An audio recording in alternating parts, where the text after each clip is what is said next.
Hello everyone, welcome to master math. Now आज हम लोग अपना क्वेश्चन नंबर 2 स्टार्ट करेंगे of exercise 1.1 chapter 1 set.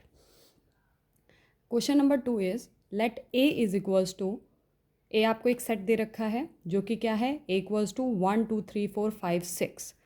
Insert the appropriate symbol belongs to और not belongs to. बेटा ये जो दो सिंबल आपको दे रखे हैं, ये दो सिंबल हैं, एक बिलोंग्स टू का है, एक not belongs to. Belongs to मतलब यानी कि ये नंबर जो भी आपको गिवन नंबर है वो सेट ए में बिलोंग करता है, और इसका मतलब कि जो भी गिवन नंबर है अगर ये सिंबल हम दे रहे हैं तो यानी कि वो सेट ए में बिलोंग नहीं करता। इन द ब्लैंक स्पेसिस, तो यहाँ पे बहुत easy question, F number 1 5 dash A. तो 5, क्या 5 आपके सेट ए में है? तो यहाँ पे हमको जो सेट ए दे रखा है वो क्या दे रखा है, 1 2 3 4 5 6। तो क्या 5 हमारे सेट ए में आ रहा है? बिल्कुल। तो यहाँ पे हमारे पास 5 दिख रहा है, ठीक है, यानी कि यहाँ पे हम कौन सा सिंबल लगा देंगे, belongs to. Next 8 belongs to, क्या 8 डैश ए, क्या 8 ए में बिलोंग कर रहा है? नहीं कर रहा है, बिकॉज हमको यहाँ पे केवल 1 2 3 4 5 6 दिख रहे हैं, यानी कि 8 डज नॉट बिलोंग्स टू ए हो गया। उसके बाद क्या 0 बिलोंग कर रहा है? बिल्कुल नहीं कर रहा, 0 हमको दिख नहीं रहा है यहाँ पे, तो यानी कि 0 डज नॉट बिलोंग्स टू ए। क्या 4 कर रहा है? बिल्कुल 1 2 3 4, तो यानी कि ये belongs to.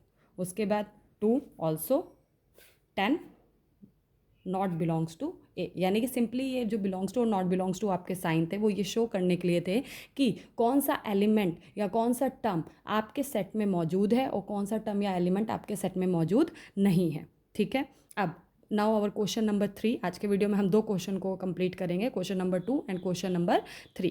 Right the following set in roster form.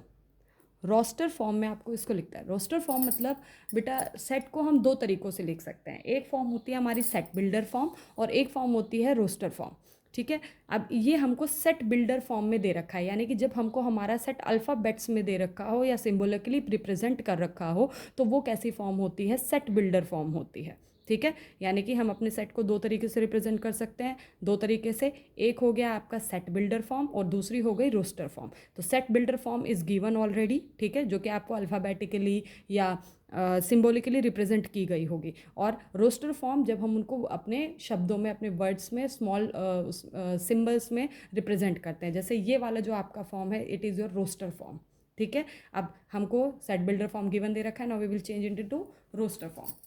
Set A आपके पास दे रखा है, नाम आपके सेट का हो गया ए, ठीक है।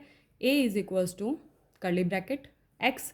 एक्स टाइप के एलिमेंट हैं, यानी कि यहाँ पे जो हम अपने एलिमेंट्स को रिप्रेजेंट कर रहे हैं वो किससे रिप्रेजेंट कर रहे हैं, एक्स से रिप्रेजेंट कर रहे हैं। एक्स टाइप के एलिमेंट हैं such that x is an integer and x is greater than equals to -3 and x is less than 7। यानी कि ये तो इंट्रोडक्शन दे दिया कि s टाइप का जो एलिमेंट है वो कैसा एलिमेंट है, वो एक इंटीजर एलिमेंट है जिसमें कि x की जो वैल्यू है इस सेट में वो क्या हो जाएगी, x की value greater than equals to -3 है और लेस देन आपकी क्या हो गई, 7। तो ग्रेटर दैन इक्वल्स टू -3 का मतलब हो गया कि -3 -2 -1, 0 है क्योंकि इंटीजर है तो नेगेटिव और पॉजिटिव जीरो सब इंक्लूड होंगे, और फिर लेस देन 7। तो लेस देन 7 आपके नंबर हो जाएंगे 1 2 3 4 5 6, लेस देन 7 है तो यहीं पर ही हम इसको रोक देंगे and our set is complete. Got it. Now question number 2, इस क्वेश्चन नंबर 3 पार्ट 2 बी।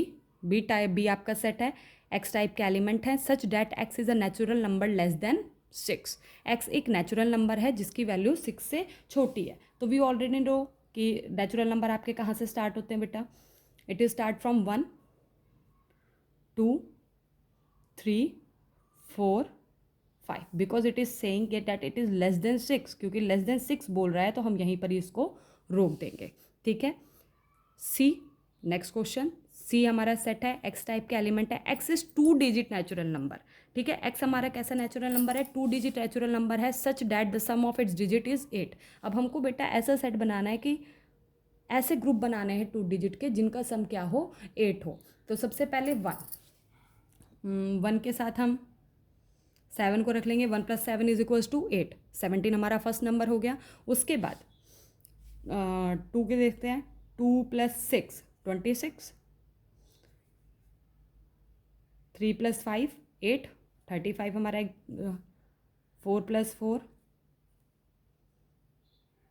5 + 3 8, 6 + 2 8, यानी कि ऐसे ग्रुप बनाने हैं जिनका सम क्या आता है 8 आए, ठीक है। 62 अगेन, 71, अब हम 08 तो नहीं लिख सकते थे पर 80 तो लिख सकते हैं, because 08 is not a 2 digit number but 80 is a 2 digit number. तो hence 17 26 35 44 53 62 71 80 are our required element of this set. Now question number D is given X type के एलिमेंट हैं such that X is a prime number which is divisor of 60, ठीक है।